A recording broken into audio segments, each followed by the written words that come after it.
ये मामला है, पहले हम एक इतिहास बताना चाहते हैं। मीनापुर थाना कांड संख्या 283/24 जो 26 अगस्त को दर्ज हुआ था, और जिसमें आप लोगों को पता होगा कि नेवरा में लूट के दरमियान एक व्यक्ति घायल हुए थे और दूसरे व्यक्ति की मृत्यु हो गई थी, जिन्होंने लुटेरों को रोकने की कोशिश की थी।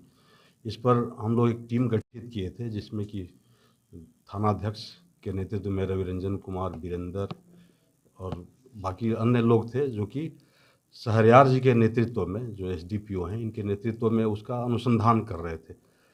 और अनुसंधान के बाद से उन 4 लोगों का नाम आया था, और हम लोग बहुत दिन से तलाश कर रहे थे। नेपाल जा कर के भी थानाध्यक्ष नेपाल भी गए थे, 10 दिनों तक तलाश किए थे, इसलिए कि उसमें से एक जो अभियुक्त था वो नेपाल का रहने वाला था, लेकिन कोई हाथ नहीं आ रहा था। आज 9/11/24 को संध्या विश्वकर्मा चौक के 2 किलोमीटर अंदर हम लोग वाहन चेकिंग के लिए लोगों को लगाए थे, जिसमें कि शहरयार जी के नेतृत्व में रवि रंजन कुमार थे और संतोष स्वयं थे ही थानाध्यक्ष। सूरज देवा जो परीक्षामान है वो थे, सिपाही दीनानाथ, सिपाही वीरेंद्र कुमार और हवलदार सरजुग सिंह। ये सारे लोग वहाँ पे वाहन चेकिंग कर रहे थे। वाहन चेकिंग के क्रम में एक पल्सर मोटरसाइकिल पर बैठा हुआ 2 युवक था, उसको रोका गया। संतोष और रवि रंजन उससे पूछताछ करने लगे। पूछताछ के क्रम में सबसे पहले इन्होंने उसके कमर को देखा, तो एक के कमर से एक पिस्टल मिला और दूसरे के पॉकेट से 2 जिंदा कारतूस 9mm का 2 जिंदा कारतूस मिला। उसके बाद हम लोग उसको थाने पर लाए। विशेष पूछताछ करने पर उन्होंने, माने कि उनका नाम है, एक का बिट्टू सहनी और दूसरे का नाम है छोटू उर्फ धर्मेंद्र, और ये दोनों अपना मीनापुर के ही रहने वाले हैं। अहियापुर, झपहाडीह जो अहियापुर में पड़ता है ना, झपहाडीह के रहने वाले हैं, अहियापुर में।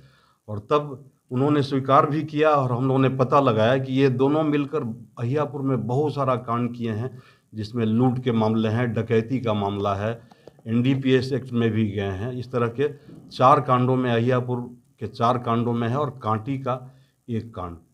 तो इसमें ये दोनों मिलकर दोनों काम करते थे। और जो अनुसंधान हम लोग पूर्व से कर रहे थे, उसमें 4 लोग आए थे, जिसमें कि ये बिट्टू सहनी भी हैं, छोटू उर्फ धर्मेंद्र भी हैं, और दोनों भी है ना, दोनों लखिंदर जो नेपाल का रहने वाला है उसकी संलिप्तता है, और एक और शिवम झा जो कि कांटी के हैं।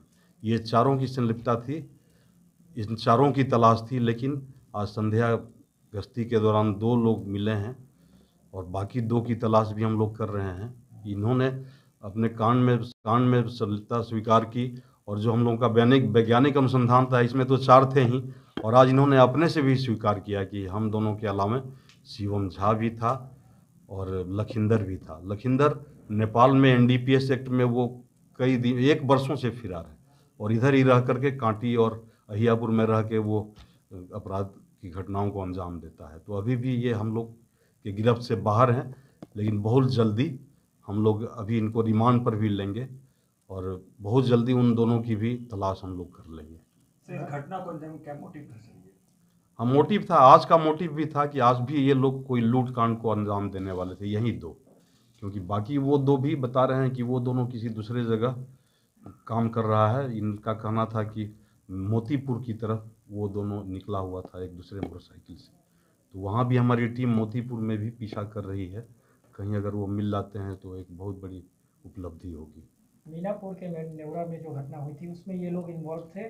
बिल्कुल थे, वैज्ञानिक अनुसंधान से भी थे, जो पूर्व में हम लोग ने किया था, और आज इनके गिरफ्तार होने पर इन्होंने स्वीकार भी किया। घटना के पीछे क्या ये लोग कारण बताए, क्यों? नहीं, कारण तो अभी तक नहीं बताए हैं, लेकिन हम लोग उस पर अनुसंधान कर रहे हैं। प्रथम दृष्टया तो लूट की घटना पर्यवेक्षण में भी आया है, प्रतिवेदन में भी, लेकिन अब मिल जाने के बाद से, और भी चूंकि संध्या गश्ती में ही उनकी गिरफ्तारी हुई है, तो और भी हम लोग पूछताछ करके वो